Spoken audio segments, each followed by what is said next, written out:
Ok, bien, pues hermanos, qué gusto estar otra vez con ustedes, nuevamente, ahora con un nuevo curso.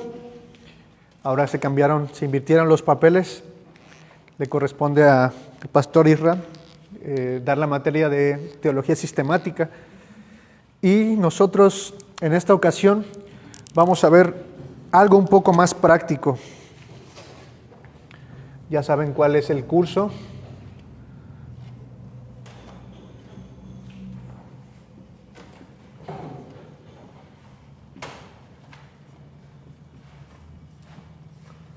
Consejería bíblica, ¿sale? Y bueno, como somos pocos, ahora hay mayor oportunidad de hacer preguntas y comentarios, ¿sale? De hecho, creo que esta va a ser un curso muy práctico.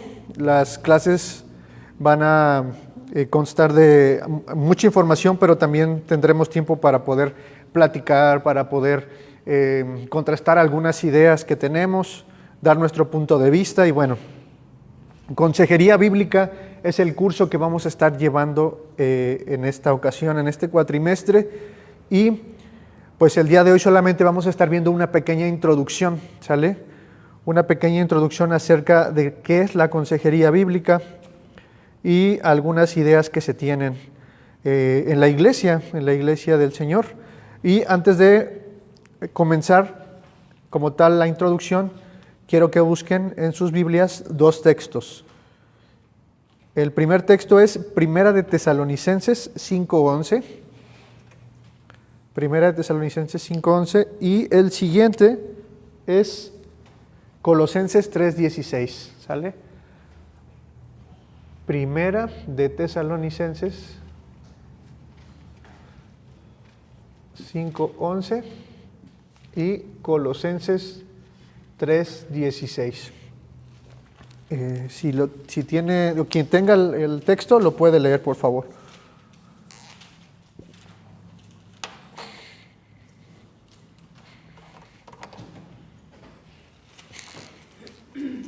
Tengo el 5:11, hermano. Adelante, hermano, por favor.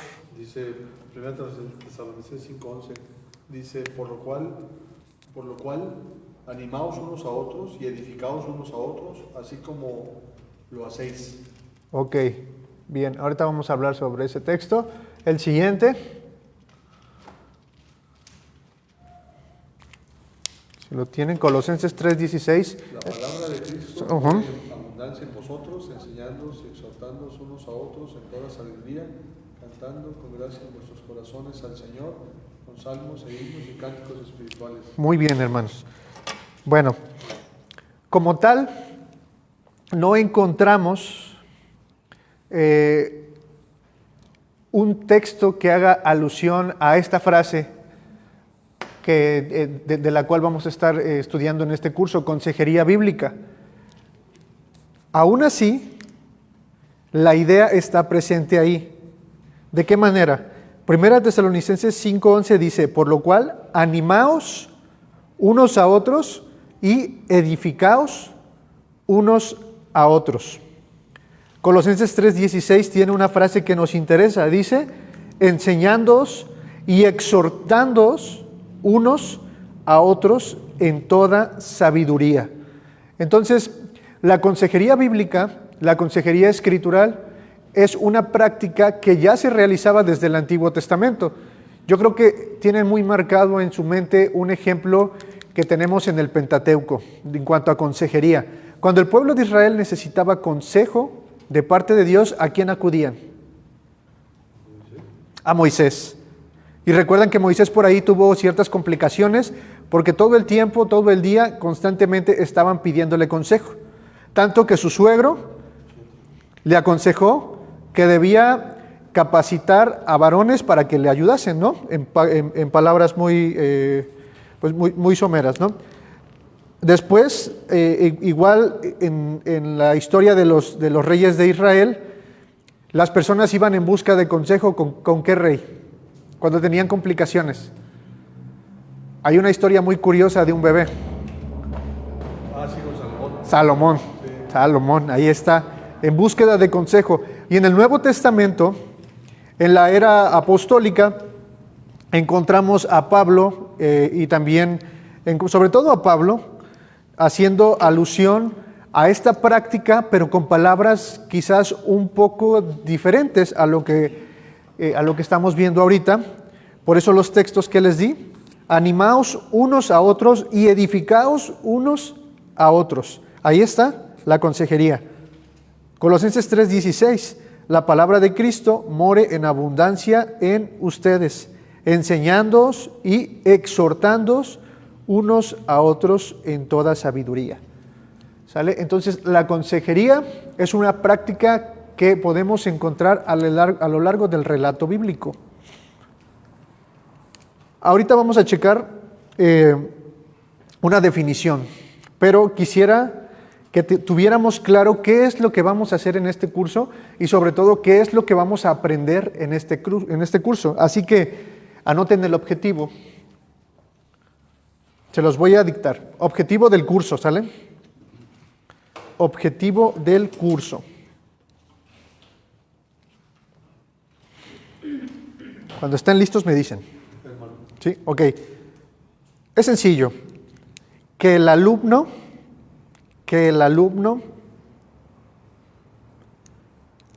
pueda llevar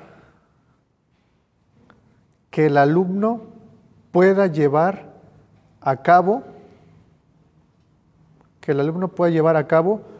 una consejería.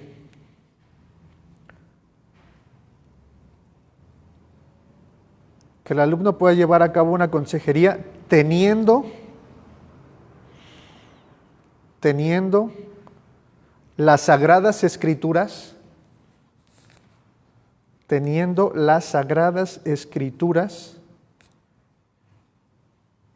como totalmente suficientes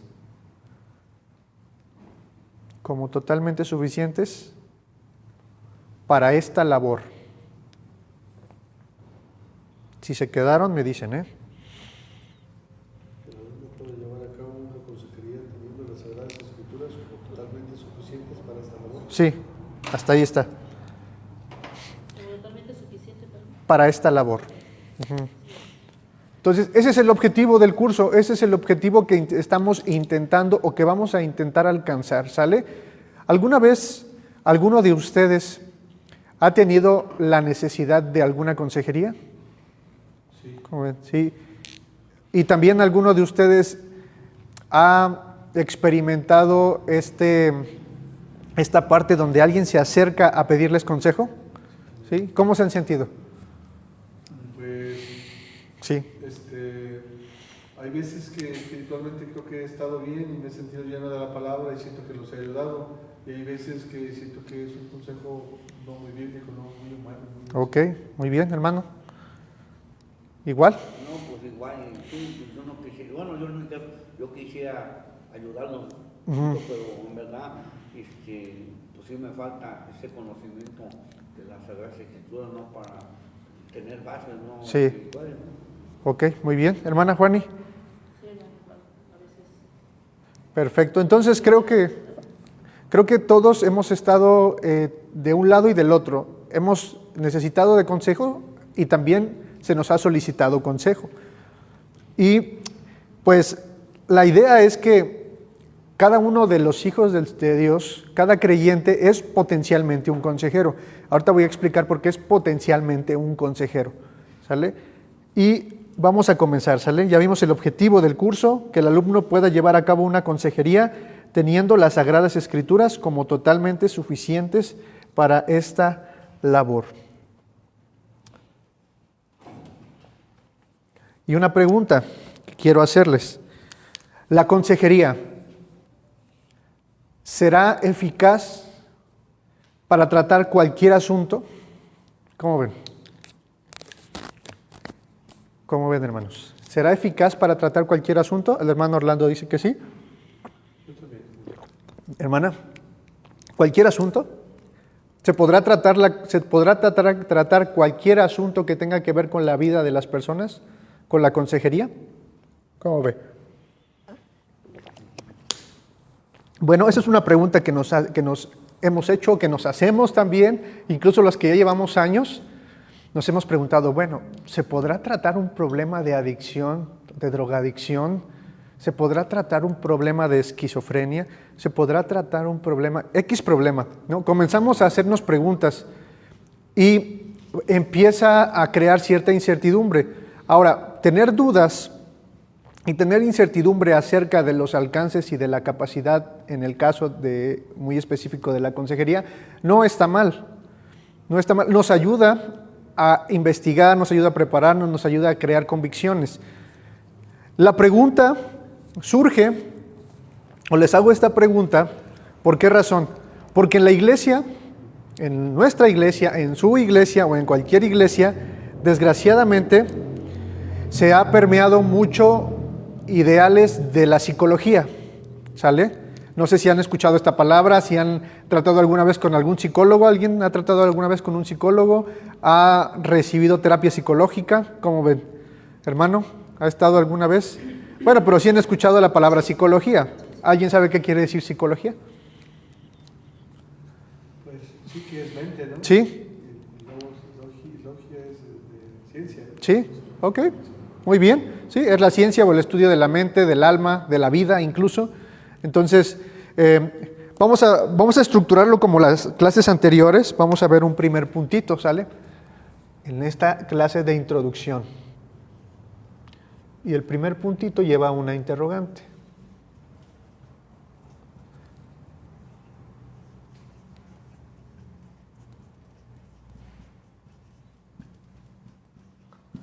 ¿Terapia o consejería?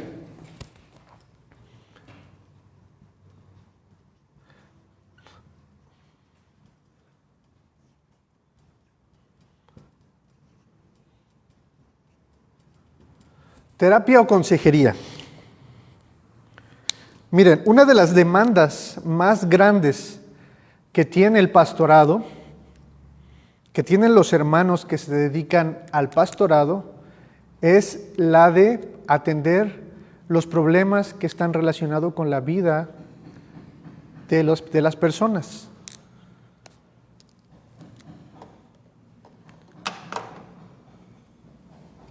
Esa es una de las demandas más grandes del ministerio del pastorado, aparte de la predicación, aparte de la enseñanza y aparte de otras cosas, de otras actividades.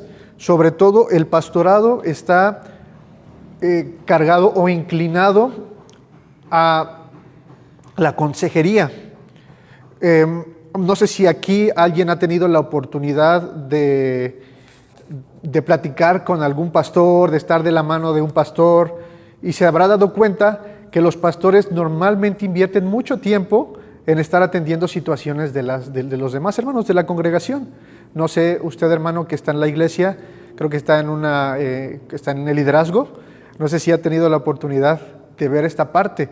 Es algo del día a día de los pastores. Les hablan a las 8 de la mañana, a las 9, 10, 11, 12, 1, 2, 3 de la madrugada. Entonces, sin duda, la actividad del aconsejar es una actividad que, iba a utilizar una palabra que roba o que quita mucho tiempo, pero es la actividad por excelencia de los pastores. Por eso, en un principio dije que todo cristiano es potencialmente un consejero. ¿Por qué? Todos los cristianos somos potencialmente consejeros. ¿Por qué razón? ¿Cómo ven? Porque toda la gente con la que convivimos, en nuestro trabajo, en nuestra familia, pues se enfrentan a problemas y que muchos se resuelven acercándose a Dios. Ok, muy bien. Pero dije potencialmente porque aunque todos tenemos la capacidad o de desarrollar la capacidad para poder aconsejar, no todos podemos aconsejar, ¿no? No todos vamos a poderlo hacer de manera eficiente. Gálatas, por ejemplo, Gálatas 6:1, si ustedes van a ese texto, nos habla un poquito acerca de eso. Lo voy a leer para ustedes. Gálatas 6. Dice así: hermanos, si alguno fuere sorprendido en alguna falta, vosotros que sois espirituales, restauradle con espíritu de mansedumbre. Ahora, una cosa, Pablo dice: hermanos, si alguno de ustedes es sorprendido en alguna falta, ustedes que son espirituales. Ahora, ¿todos pueden aconsejar? ¿Sí o no? Sí, pero no tiene el mismo efecto. Pues hay que ser espiritual. No sé, Ajá, sí, pero no tiene el mismo efecto y hay que ser espiritual. Cuando observamos esta palabrita aquí, espirituales, se refiere a hermanos maduros, ¿sale? O sea que todo creyente es potencialmente un consejero, pero hay un requisito, uno de los varios requisitos. Esa persona que ha de dar ese consejo es una persona madura. Vosotros que sois espirituales, restauradle con espíritu de mansedumbre, ¿sale? Entonces, todos los cristianos son potencialmente consejeros, pero no todos pueden aconsejar. Solamente algunos, ¿sale? Ahora, esto no le quita la responsabilidad a usted y a mí de prepararnos para poder dar un consejo, ¿sale? Esto no quiere decir que si el hermano Orlando no es pastor, que si el hermano Orlando no es un diácono, no es un servidor en la iglesia, no quita la responsabilidad de que se tiene que preparar para dar un consejo. Porque tiene familia, porque tiene amigos, porque tiene gente que no conoce a Cristo y en algún momento se va a enfrentar a esta realidad de tener que aconsejar. Y lo tiene que hacer, tiene la responsabilidad él, como yo, como el pastor Carlos, como el pastor Isra, como el pastor de su iglesia, como cualquier otra persona, de dar un consejo que venga de la palabra de Dios, ¿sale? Entonces, es una responsabilidad para cada uno de nosotros. Pero vamos aquí. Terapia o consejería. La psicología en la iglesia. Desgraciadamente, ante la falta de preparación de muchos de nosotros, de muchos ministros, en el tema de la consejería, y ante la duda, ante la incertidumbre si la consejería bíblica puede solucionar cualquier tipo de situación que tenga que ver con la vida de los hermanos, hemos acudido a la psicología, a veces sin darnos cuenta.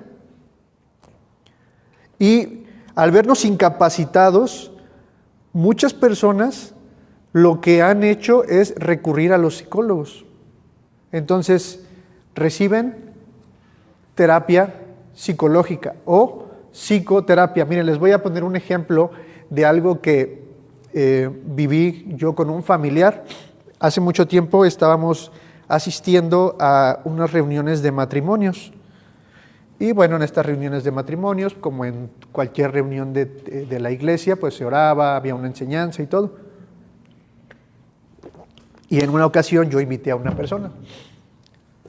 Y entre los asistentes había una pareja donde la hermana era psicóloga. Y el pastor y los líderes encargados de ese grupito de matrimonios, ante la incapacidad de poder manejar un problema matrimonial, adivinen lo que hicieron. Recurrieron a la hermana psicóloga, ¿no? Entonces, yo recuerdo que el primer consejo de la psicóloga para esta persona, para este matrimonio nuevo que llegó a la iglesia, es un tanto, a lo mejor si quieren, penoso, pudoroso, pero ese fue el consejo que le dieron. La psicóloga les dijo que debían pasar más tiempo juntos y los invitó a que cada fin de semana fueran a un hotel. Entonces yo me quedé así, como que, bueno, de hecho en aquel momento estábamos comenzando, nosotros éramos creyentes también nuevos, no teníamos mucho conocimiento, pero fíjense, solamente lo pongo para ilustrar una realidad que vivimos día a día en el cristianismo. Puede ocurrir en cualquier iglesia, ¿sale? Todo por la incapacidad, la falta de preparación de los ministros o de nosotros como ministros. La terapia psicológica o psicoterapia basa principalmente sus principios o sus ideas, por lo menos en dos autores. No los quiero enredar mucho con los autores, pero quiero que sean conscientes que hay ideas en el cristianismo que hemos adoptado como bíblicas y que no lo son, no son bíblicas. provienen de la psicología. Ahora, yo no estoy satanizando a los hermanos que son psicólogos y tampoco estoy satanizando la psicología. De alguna manera la psicología es buena en otros ámbitos, en otras áreas. Por ejemplo, en la educación, en la laboral, tiene mucho que aportar en cuanto al comportamiento humano. Pero aunque la psicología, en la misma etimología, en su significado, dice que es el estudio del alma, el estudio de la mente, yo hago una pregunta. ¿Será capaz el ser humano de llegar a una profundidad tal de poder comprender las cosas que pasan por la mente del ser humano? ¿El ser humano será capaz de resolver y comprender lo que pasa por la mente y el comportamiento del ser humano? ¿Cómo ven? Por sus mismos métodos. Es complejo, ¿no? Es complejo, sí, es complejo. ¿Y por una razón? Porque nuestro corazón es engañoso. Nuestro corazón es engañoso y nadie mejor que Dios, que nos creó, para poder tratar con los problemas del alma, ¿sale? Entonces, no estoy satanizando la psicología, pero la psicología en ese sentido es incapaz de poder tratar de resolver los problemas del ser humano, los problemas que tienen que ver con el comportamiento, los problemas que tienen que ver con los pensamientos, con el pecado. Y bueno, les decía yo que principalmente la psicología o los métodos de la psicología se basan en las ideas de dos autores. Si ustedes quieren buscarlo después, lo buscan, ¿sale? Para saber un poquito.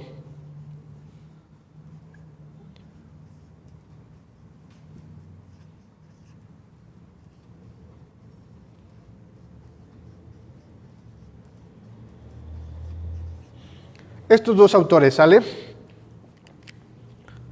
Los dos son psicólogos.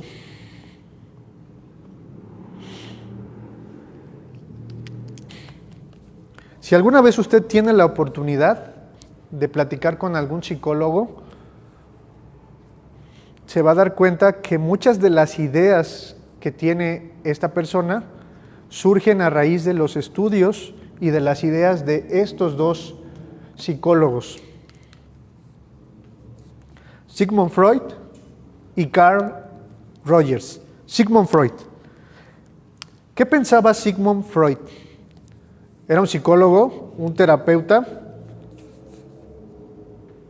y sus ideas principales, Freud sostenía que los trastornos emocionales se originan en conflictos inconscientes no resueltos. Ahorita vamos a explicar eso. Generalmente relacionados con la infancia y con impulsos reprimidos. ¿Sale? Es el corriente del psicoanálisis, ¿no? Es el padre del psicoanálisis, sí, así es.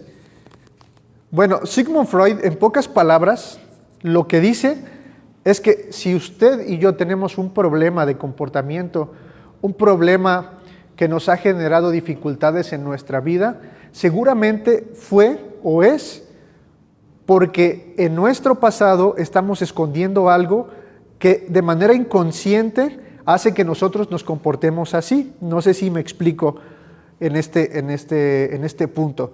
Sigmund Freud dice, ok, el hermano Orlando se comporta así porque seguramente algo en su pasado originó ese comportamiento, ¿sale? Pobrecito. Algo en su pasado hizo que él sea así como es.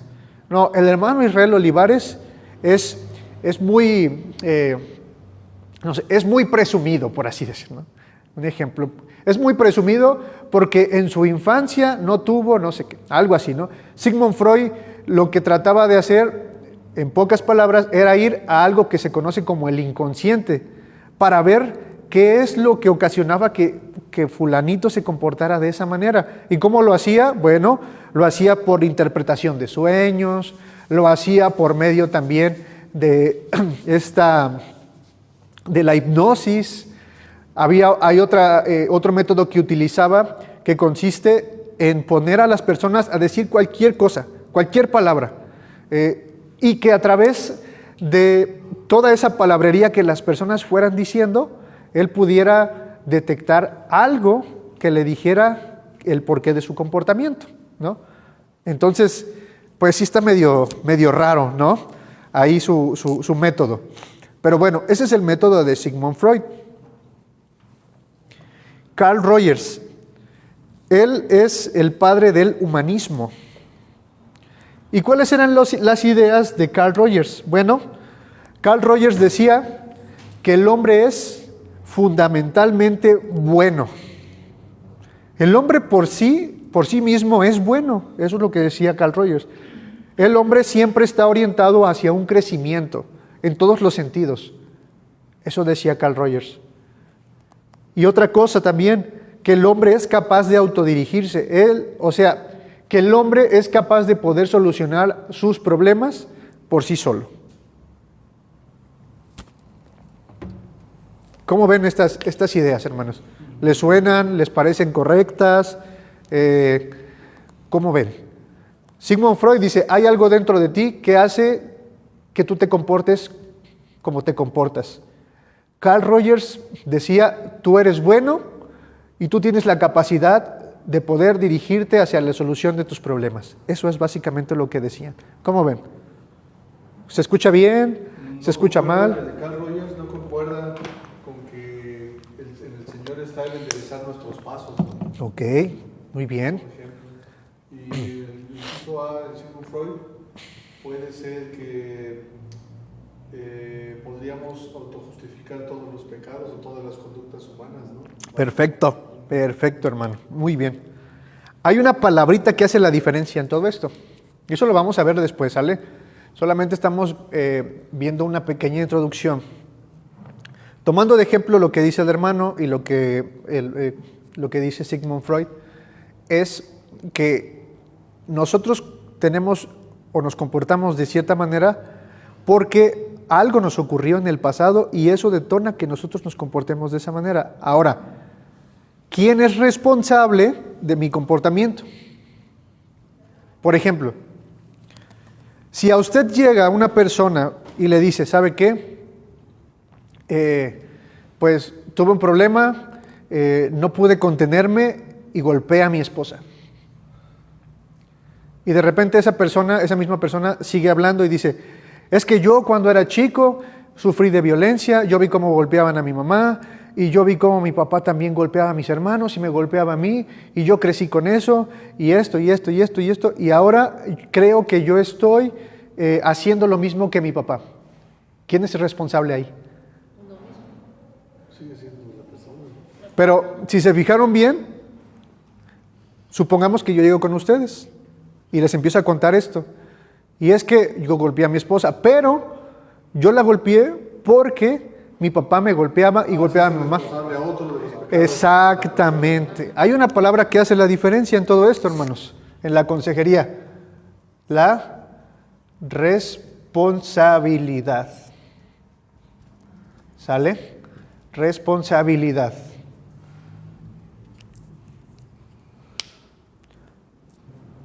Y obviamente Sigmund Freud y Carl Rogers dejan de lado esto, la responsabilidad. Eres así porque algo te ocurrió en el pasado. Y de hecho, me temo que en cuanto a temas de justicia, en muchos juicios se ha exonerado a personas porque alegan demencia. Entonces, ¿quién es responsable de sus actos? ¿Yo o la demencia? No, pues la demencia. Se comporta así porque esto, se comporta así por esto. Entonces, no lo podemos juzgar como una persona que está en sus cabales. Entonces, la responsabilidad es muy importante, hermanos. Entonces, estas son las ideas. Si tienen la oportunidad, búsquenlo. ¿Sale? Entonces, sin querer, nosotros, de alguna manera, la Iglesia ha adoptado los métodos de Sigmund Freud y Carl Rogers. Obviamente, Sigmund Freud y Carl Rogers son personajes que existieron a partir del siglo XIX, siglo XX, 1890 y tantos, 1920 y tantos, ¿sale? O sea, ya tienen algo de tiempo, pero sus ideas siguen permeando aún a la psicología moderna. Lo voy a borrarlo, ¿sale?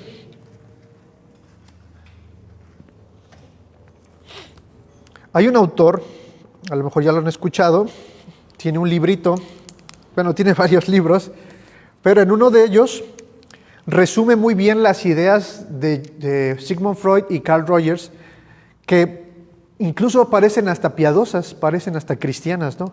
Ese autor se llama John MacArthur, yo creo que lo conocen, lo han escuchado, lo han visto en videos. Bueno, se las voy a pasar por causas de tiempo. En algún momento probablemente hasta traigamos diapositivas, pero es que aquí se ve un poquito, está complejo por la... ¿Está mucha luz? Sí. Quizás cerrando las... Probablemente.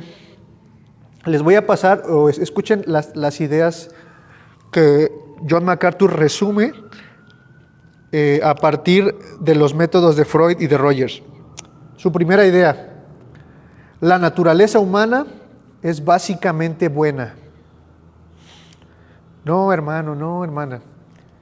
Tú eres bueno. Mira, a ver, coméntame, ¿qué te pasó? Vamos a ver qué es lo que detonó que tú te comportaras así, ¿no? Incluso por ahí... ¿Naturaleza humana qué? La naturaleza humana es básicamente buena. Ajá. Se los voy a pasar, se los voy a mandar en el grupo para que los puedan anotar, ¿sale? Okay. Solamente quiero que escuchen y si tienen algo que aportar me dicen.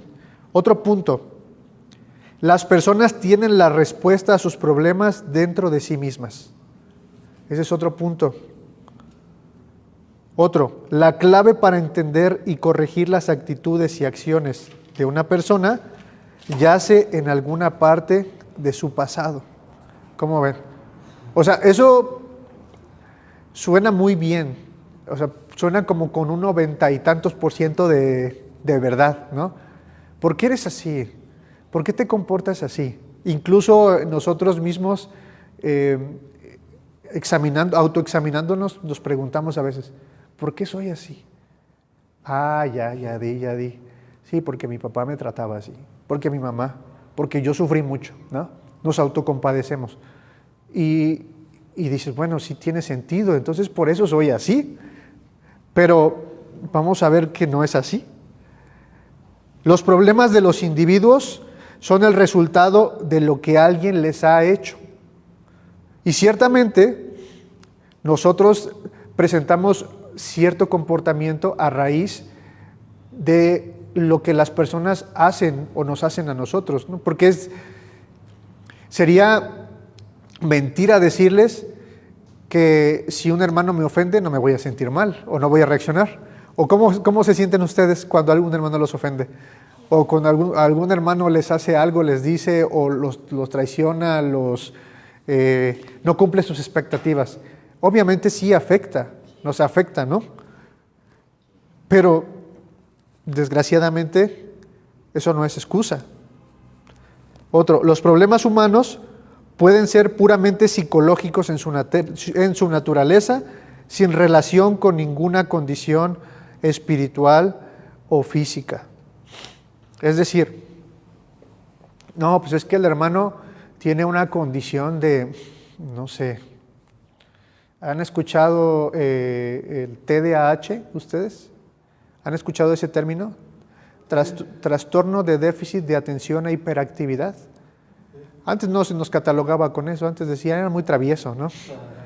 Nos mandaban los mandaban a otros lados en las escuelas, en el kinder. Yo recuerdo que mi hermano era muy travieso y lo mandaron a algo que se llamaba CAPEP. No sé si lo han escuchado. Sí. Ahora hay algo en las escuelas que se llama USAER, ¿no? Que los Bueno, integran en la misma escuela. sí. Sea un lugar como escuela especial, ¿no? Sí. Pero bueno, este tipo de trastorno lo que hace es que muchas de las personas se comporten de manera muy impulsiva, probablemente también no retengan mucha información, sean muy distraídos, pasa una mosca y se distraen y bueno, ¿no? A eso se refiere más o menos. Aunque, déjenme hacer un paréntesis aquí, en el TDAH, sí está relacionado con un trastorno biológico o químico, ¿no? Pero bueno, aún así, eso será excusable, o la persona que tiene TDAH podrá excusarse en eso para decir, es que yo actúo así porque tengo esto. ¿Cómo ven? Y que déjenme decirles que incluso ustedes han convivido con personas que tienen TDAH.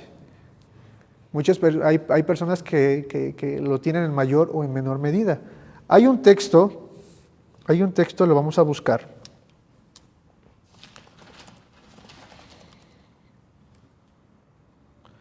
Búsquenlo, está en 2 de Corintios 5:10.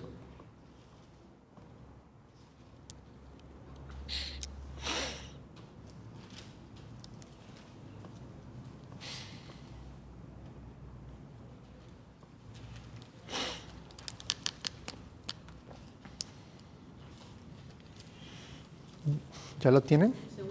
De Corintios 5:10. Sí.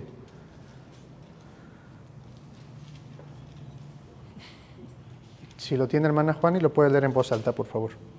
Porque es necesario que todos nosotros comparezcamos ante el tribunal de Cristo, para que cada uno reciba según lo que haya hecho mientras estaba en el cuerpo, sea bueno o sea malo. Ok.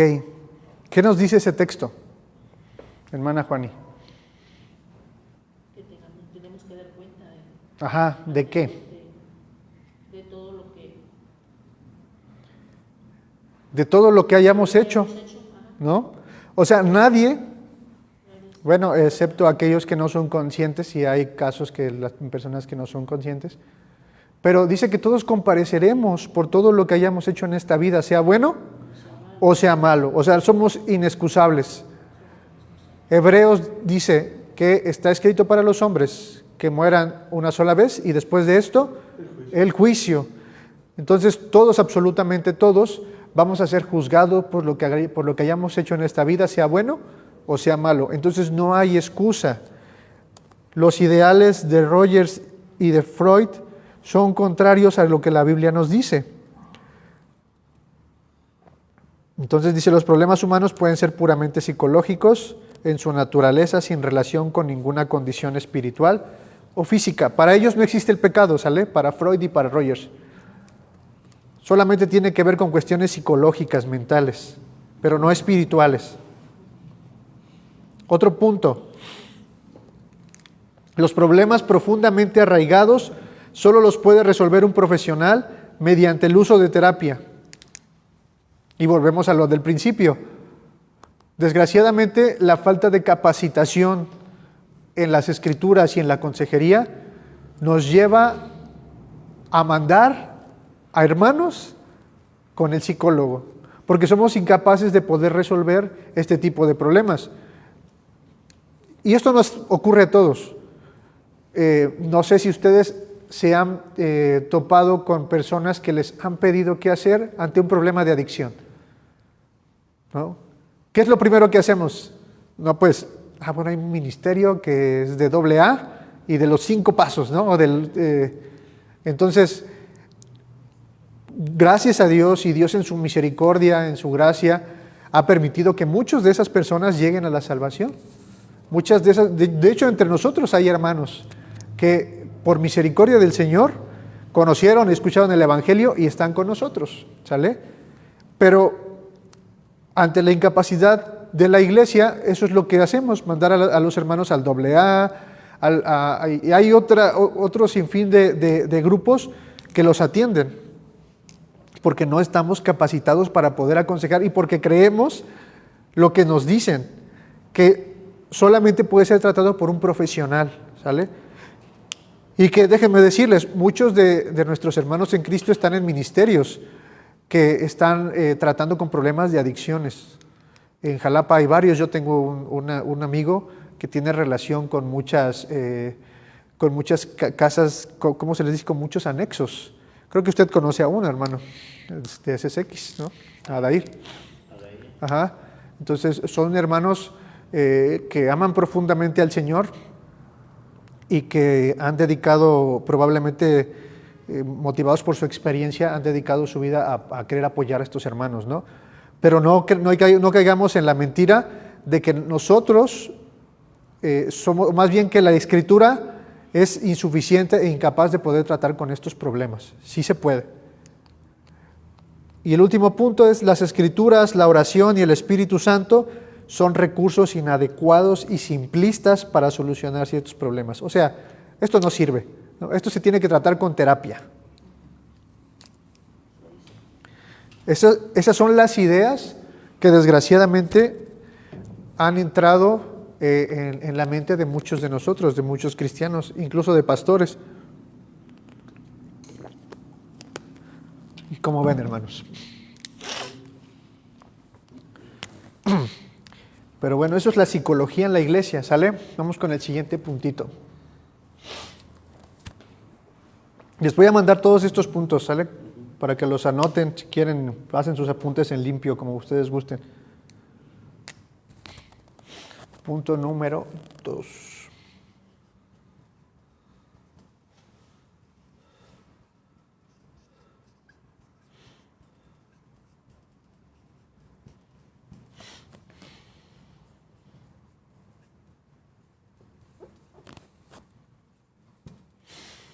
¿Qué es la consejería bíblica?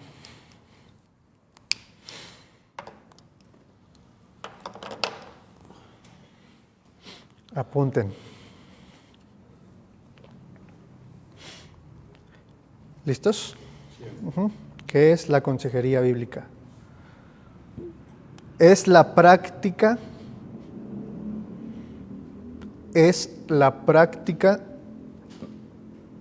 eclesiástica, es la práctica eclesiástica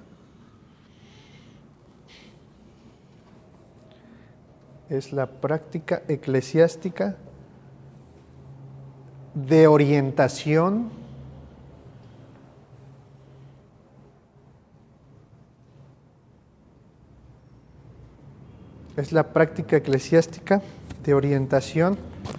bíblica para la resolución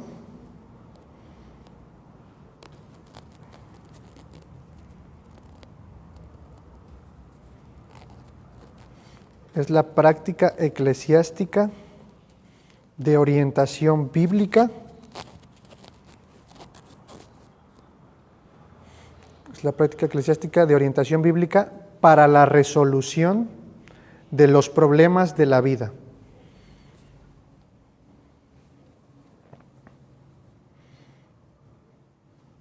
Punto. Para la resolución de los problemas de la vida.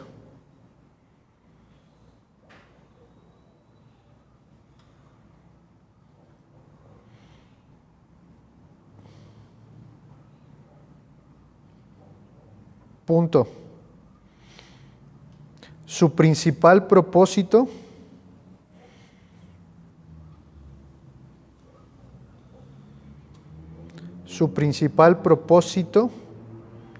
es guiar a las personas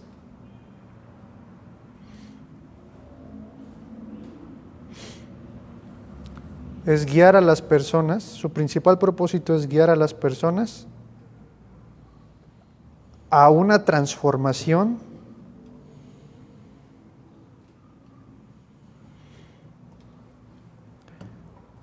a la semejanza de Cristo.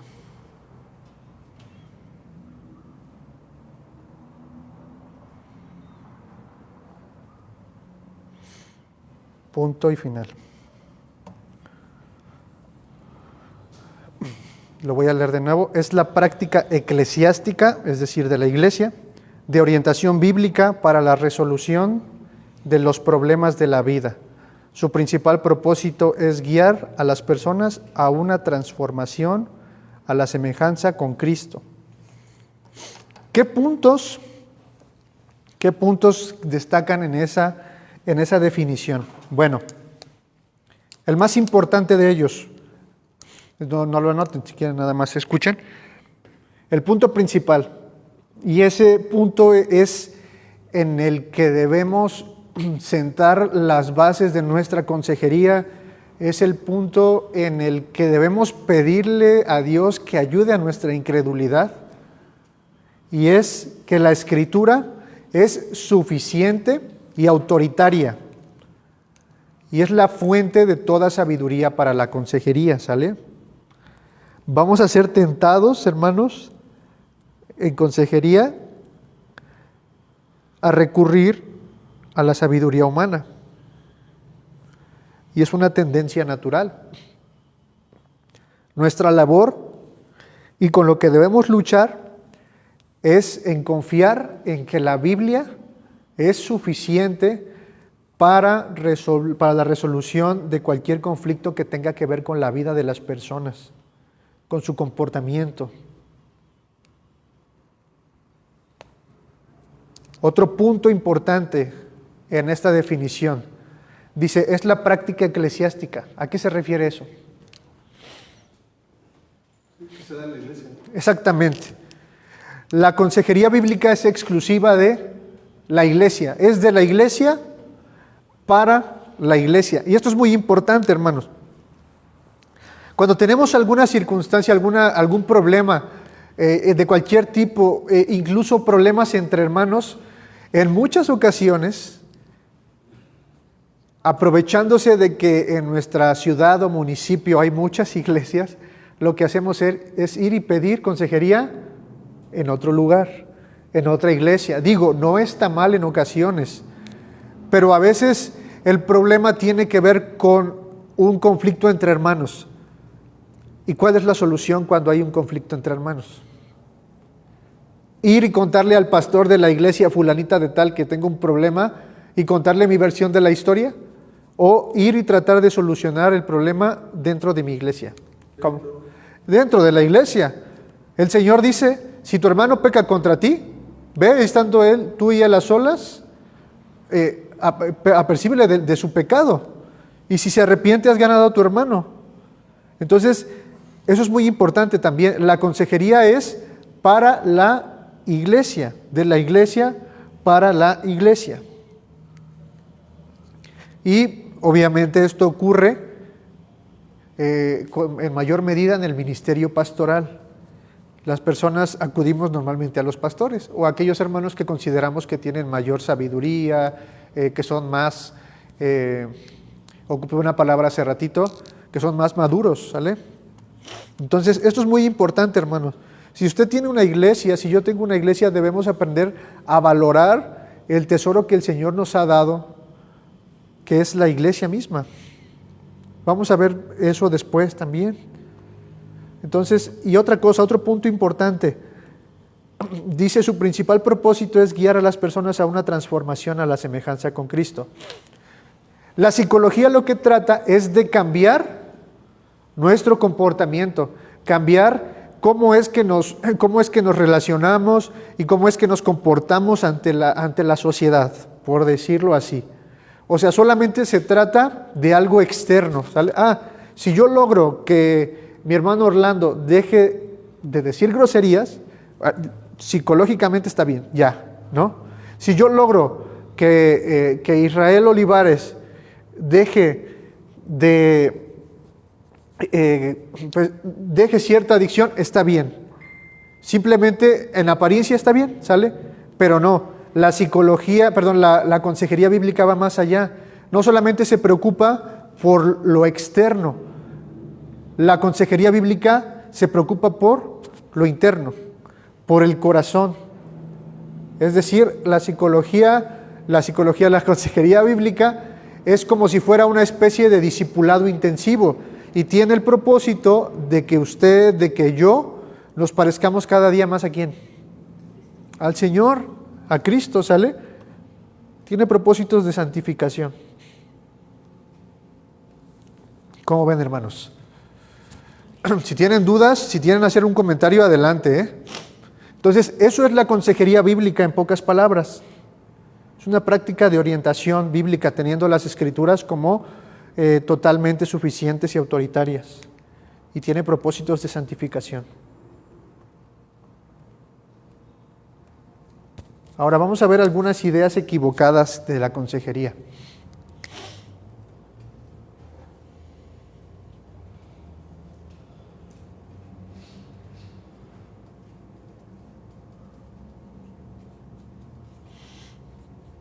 También se las voy a mandar, ¿sale?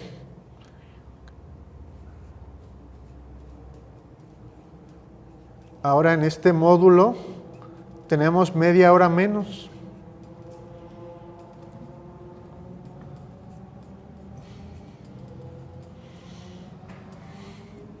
algunas ideas equivocadas. Solamente puse 4, ¿sale? La primera idea equivocada. La primera idea equivocada.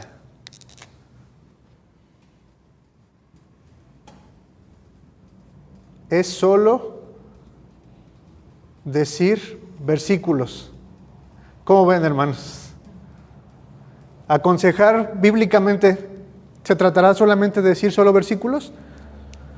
Ah, bueno, a ver qué te pasó, ¿no? Pues me peleé con mi esposa. Ah, Efesios 5, léelo y ya. ¿Se tratará solamente de eso? Claro que no, hermanos. Es una mentira, es una idea equivocada, porque la consejería implica escuchar cuidadosamente y también se requiere sabiduría para poder aplicar la escritura correctamente. Entonces, no se trata solamente de decir versículos, es una idea equivocada.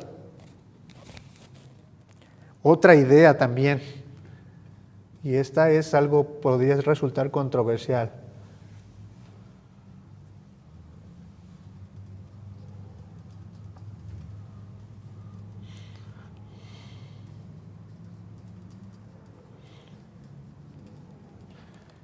No toma en cuenta la medicina. Todo se trata de pecado nada más, todo se trata de la Biblia y no hay nada. No tomamos en cuenta la medicina.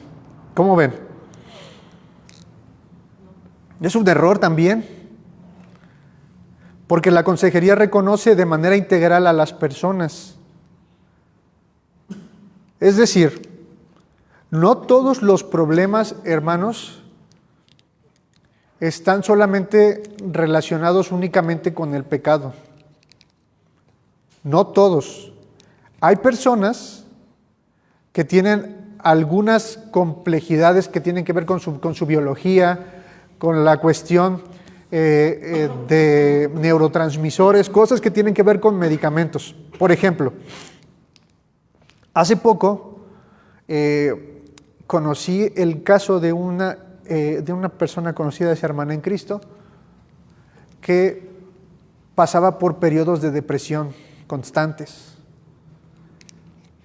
Y muchas personas, quizás de estas personas que todo lo espiritualizan, pudieran llegar a pensar en un mal sentido: no, es que la hermana está en pecado, es que la hermana no tiene comunión con Dios, es que la hermana está endemoniada, está poseída, no sé, muchas cosas. Bueno, pues resulta que la hermana tiene una complicación en su sangre. Tiene algo en su sangre, tiene algunas cosas que tienen que ver con su biología que hace que ella se sienta así, ¿sale? Entonces, la consejería bíblica no está peleada con la medicina. Es más, si una persona, otra cosa, por ejemplo, yo lo tengo de primera mano. Mi esposa tiene algo que se llama hipotiroidismo, quizás lo han escuchado, ¿no? El hipotiroidismo lo que ocasiona también, entre otras cosas, son estos cambios de humor y estos cambios de ánimo. Y pudiéramos llegar a pensar lo mismo: es que no estás en comunión con Dios, es que probablemente estás en pecado, es que no te estás sometiendo, es que esto o es que el otro, ¿no? Y no tiene que ver con eso, tiene que ver con algo médico. ¿Qué es lo que hacemos? Primero, escuchar, que nos comente, y si hay necesidad de mandar a hacer a la persona un análisis médico, tiene que ir. Entonces, esto es una mentira, no toma en cuenta la medicina. Es una idea equivocada. Hay cosas donde es necesario que intervenga un médico. Otra idea equivocada. Otra idea equivocada es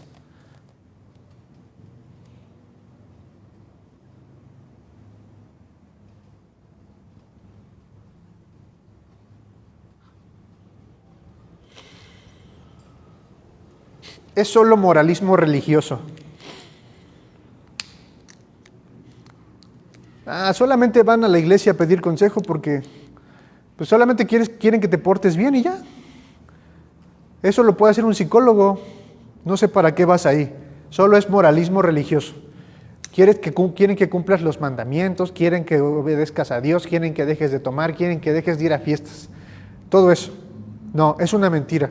Porque la consejería bíblica no solamente busca un cambio externo, va más allá, busca un cambio en el corazón. Es otra mentira, ¿sale?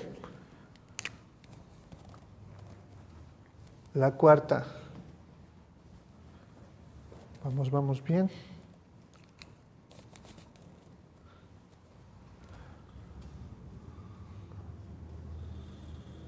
Culpa a las personas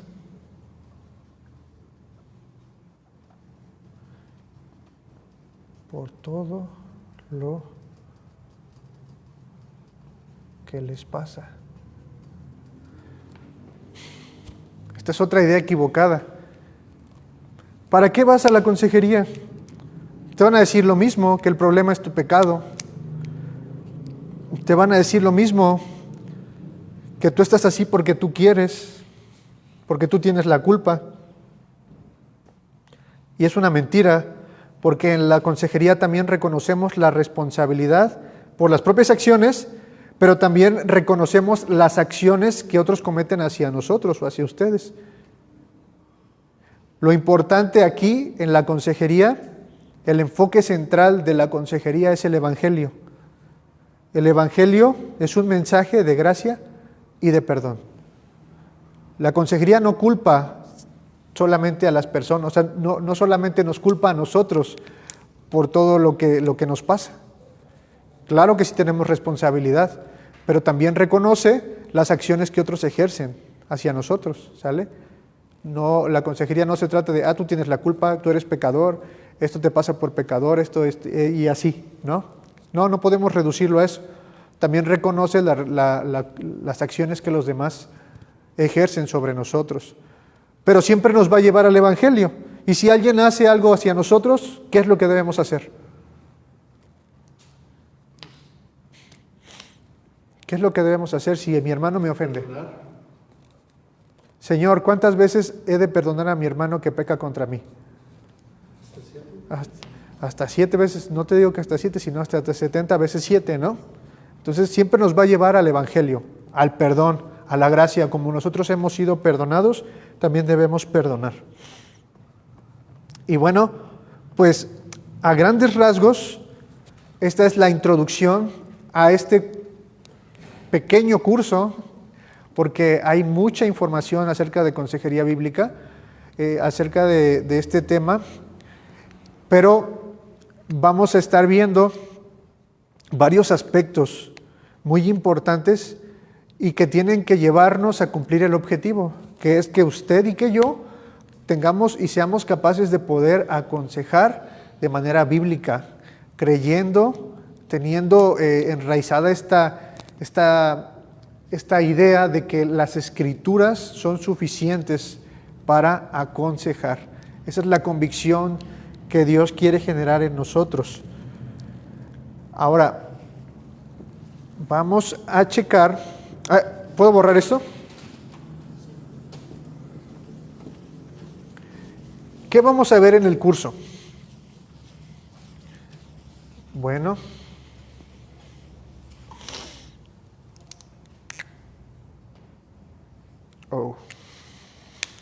era con negro.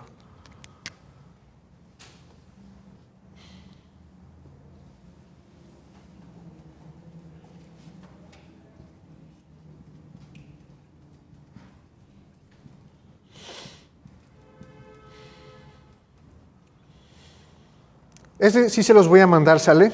Porque sí está un poquito más larguito. ¿Qué es lo que necesitamos para comenzar a aconsejar? Y que lo vamos a ver en este curso. Miren, este curso lo vamos a ver en 4 secciones. Primero, y ahorita ustedes me van a decir por qué razón lo vamos a ver así, y espero que lo detecten. La primera sección se llama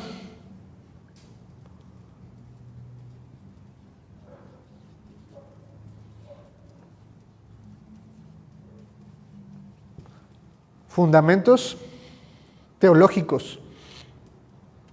¿Por qué razón vamos a empezar con esto? Hay algo que decía mi hermano Orlando al principio.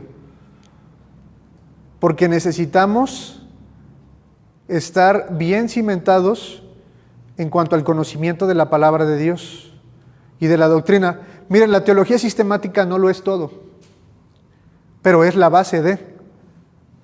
Y muchas de las cosas que vamos a ver aquí, ustedes las van a estar repasando, o más bien nosotros vamos a estar repasando lo que van a ver con el pastor Isra González. Están viendo Cristología. Entonces vamos a repasar mucho de lo que van a ver ahí. Fundamentos teológicos. Necesitamos tener un fundamento sólido en cuanto a las doctrinas bíblicas. No podemos comenzar a aconsejar si nosotros no conocemos la Biblia.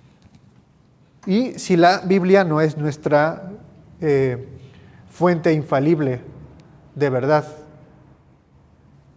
La segunda sección la he titulado El consejero. ¿Por qué el consejero? Por lo que ya les decía, que un cristiano es potencialmente un consejero, pero no todo cristiano puede aconsejar. Entonces, es necesario que aquel que va a aconsejar presente ciertas cualidades, ¿sale? Vamos a ver las cualidades de un ministro cristiano, lo que debe ser y lo que debe hacer. La tercera sección, vamos a hablar ahora sí ya sobre la consejería.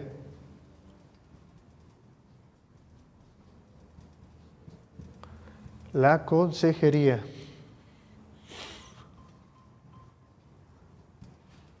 Características y proceso. Vamos a ver algunas características de la consejería bíblica y el proceso que se lleva a cabo al aconsejar. Cómo escuchar, cómo hacer preguntas, qué tiempo nos vamos a llevar, cuál es el lenguaje que debemos ocupar. Todas estas cosas las vamos a ver en esta sección. Esperamos que el tiempo nos lo permita.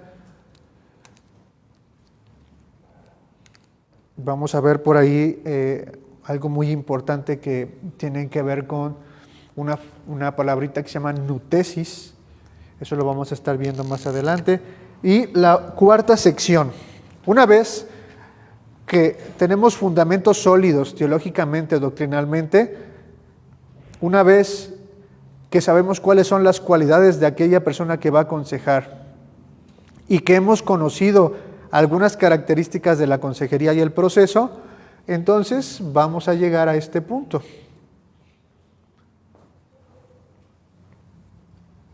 A la práctica.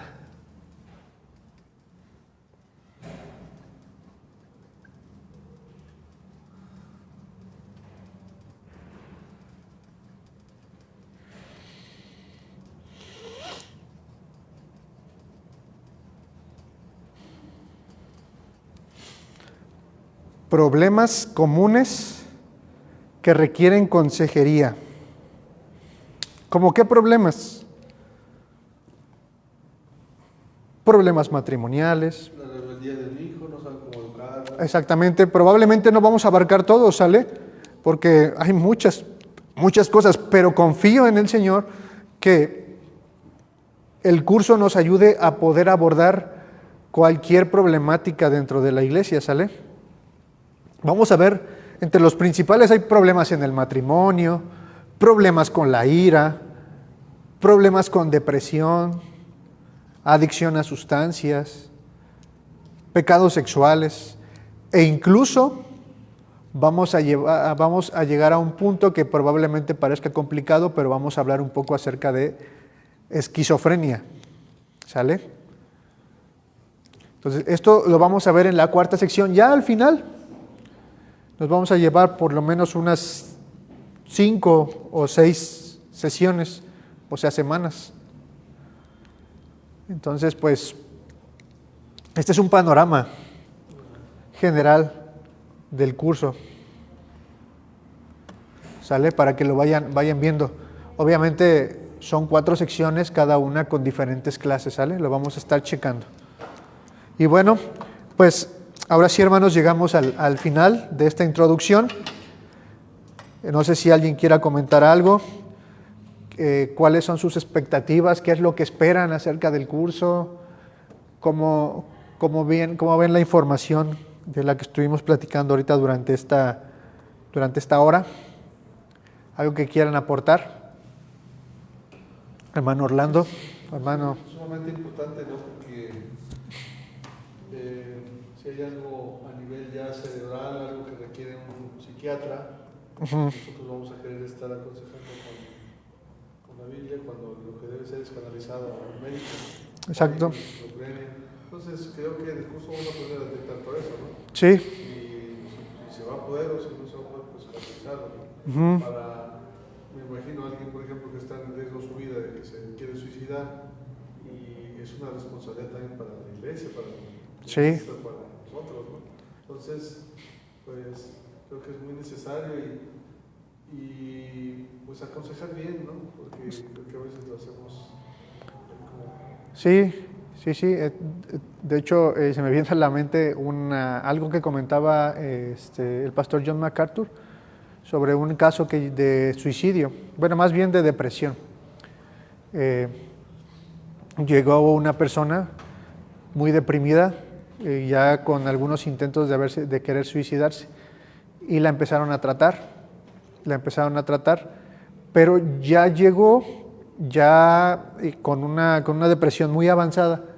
Entonces, en el trayecto de esta consejería, de estas sesiones de consejería, pues esta persona se quitó la vida. Y lo que pasó fue que demandaron a la iglesia junto con los pastores que le estaban aconsejando.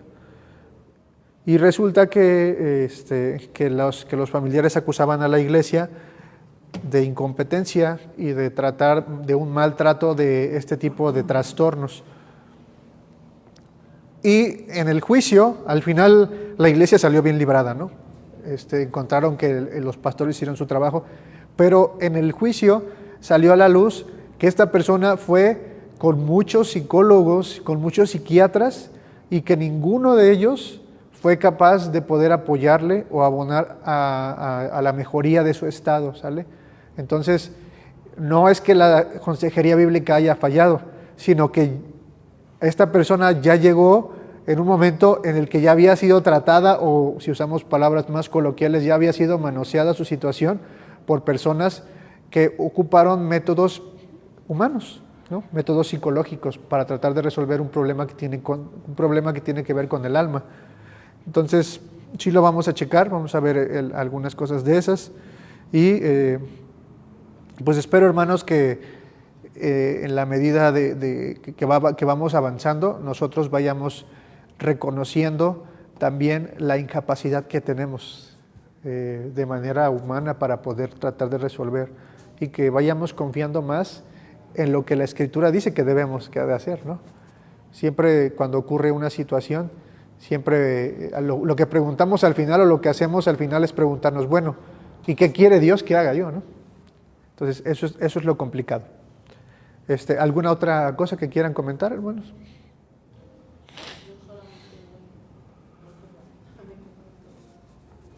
Sí, hermana. Sí, pues sí, exactamente, y necesario, más que interesante, necesario. Pues vamos a hacer una oración y vamos a terminar, ¿sale? Bueno, Señor, te damos gracias. Padre, te pedimos que nos ayudes en este curso que comienza de consejería bíblica. Permite que cada uno de nosotros vayamos desarrollando la convicción en la suficiencia de tu palabra, en la inerrancia de tu palabra, que cada uno de nosotros podamos poner por obra cada uno de los puntos y cada uno de los principios que tú quieres que sigamos, Señor, para aconsejar, no solamente para aconsejar, sino para nuestra propia vida, Señor. Bendice a mis hermanos, yo te pido que tú les ayudes, Señor, que les ayudes a poder aconsejar de una manera eficaz a través de tu palabra, que el Espíritu Santo sea esa persona que los acompaña cuando aconsejan, Señor. Yo te ruego por este curso y por los hermanos que el día de hoy no pudieron estar aquí con nosotros, para que en lo consecutivo, Señor, tú les permitas seguir aprendiendo, así como me has permitido aprender a mí junto con ellos. Gracias te damos y en tus manos ponemos nuestro día, Señor, y te pido que cuides y guardes a mis hermanos que han de regresar a sus hogares, Señor, a mi hermana Juani que regresa a Cardel, Señor, junto con la hermana Coral. Guárdales, Señor, y bendíceles. En el nombre de Jesús. Amén. Así, mi hermano.